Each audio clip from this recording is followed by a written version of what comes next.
कहते हैं कि पति पत्नी का रिश्ता ऐसा होता है जिसमें प्यार भी होता है और तकरार भी होती है।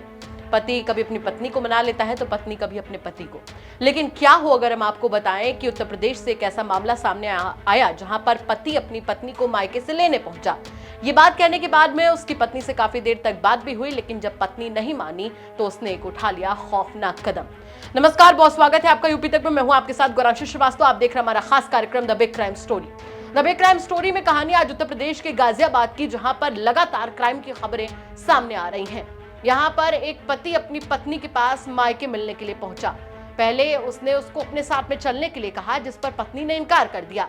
उसके बाद वो उससे अकेले में बात करने के बहाने उसी की छत पर लेकर गया और उसके बाद में जब बात नहीं बनी तो गुस्साए पति ने अपनी पत्नी का कत्ल कर दिया और मौके से फरार हो गया। गाजियाबाद के कोतवाली थाना क्षेत्र के आर नगर इलाके में एक 22 साल की महिला की उसी के पति ने चाकू से गोदकर हत्या कर दी। हत्या का आरोपी पति मौके से फरार हो गया। घटना की सूचना स्थानीय पुलिस को दी गई, जिसके बाद पुलिस भी मौके पर पहुंची और महिला के शव को पोस्टमार्टम के लिए भेजकर आरोपी पति की तलाश शुरू कर दी। घटना गाजियाबाद के आर्यनगर इलाके के बीते शनिवार रात की है। 22 साल की महिला वंशिका की शादी 2 साल पहले गाजियाबाद विजयनगर इलाके के रहने वाले नरेश नाम के युवक के साथ हुई थी।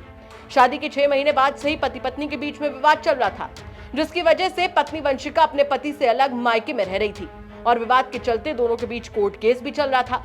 देर शाम हत्यारा पति नरेश अपनी पत्नी के मायके में पहुंचा और पत्नी वंशिका को अपने साथ चलने के लिए कहने लगा।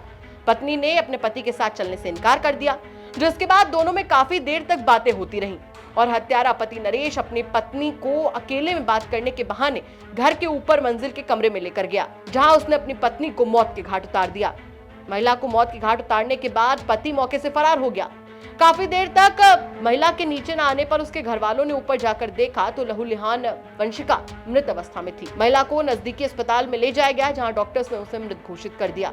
अब पुलिस आरोपी पति की तलाश कर रही है और कई टीमें भी बना दी गई हैं। पूरे मामले पर पुलिस का क्या कुछ कहना है, चलिए आपको सुनवा देते हैं। देखिए, ये चौकी मॉडल टाउन लगती है, थाना कोतवाली। यहाँ पे एक वंशिका कश्यप नाम की लड़की है। उम्र लगभग इनकी 22 साल है और इनकी शादी हुई थी 2 वर्ष पहले, लगभग 2020 में। और 6 महीने ये अपने ससुराल में रही। उसके बाद लगातार इनका पति के साथ में विवाद चल रहा था, मायके में ही ये रह रही थी। तो आज इनके परिजनों का कहना है कि शाम के समय होगा, लगभग 7 से 8 के बीच की बात है। इनके पति जो है इनके मायके में ही आए हुए थे और वहीं पे उनके द्वारा ये लड़की की किसी धारदार हथियार से गोद करके हत्या कर दी गई है। मैम, उस वक्त घर में कौन कौन मौजूद था? उस वक्त घर में इनकी माता जी हैं, उनकी दादी भी हैं, लड़की की जो मृतका है, और उसके एक बहन और उसका भाई, ये सभी मौजूद थे। मेन कारण क्या रहा झगड़े का? क्या कारण था?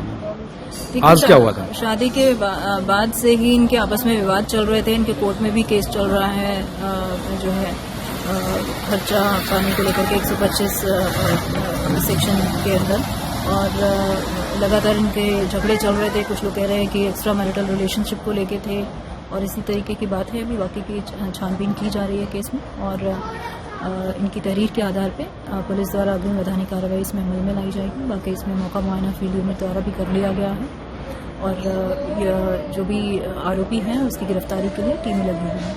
जरा सोच कर देखिए कि कितने अरमानों से एक माँ बाप ने अपनी बेटी को नरेश के हाथों में दिया था कि उनकी बेटी राज करेगी, लेकिन जिस तरीके से 6 महीने बाद ही पहले तो पत्नी को अलग आना पड़ा, अपने मायके में रहना पड़ा, उसके बाद में वो वहां पर भी चैन से जी रही थी, लेकिन उसके पति से भी बर्दाश्त नहीं हुआ और आखिरकार उसने एक हंसती खेलती लड़की की जिंदगी ही खत्म कर दी। सवाल यहाँ पर यह बनता है कि क्या किसी का गुस्सा इस कदर भी बढ़ सकता है कि वो किसी की जान से ज्यादा कीमती हो जाए? इसी सवाल के साथ आपको छोड़कर जा रहे हैं। साथ ही आपसे भी कहना चाहेंगे कि अगर आपके आसपास के इलाके में कोई ऐसी बड़ी घटना होती है जो कि क्राइम की एक बड़ी खबर बन सकती है, तो मैं कमेंट करके जरूर बताइएगा। हम उसकी तह तक जाएंगे, उसके बाद में उसे खबर के तौर पर आप तक जरूर पहुंचाएंगे। नमस्कार।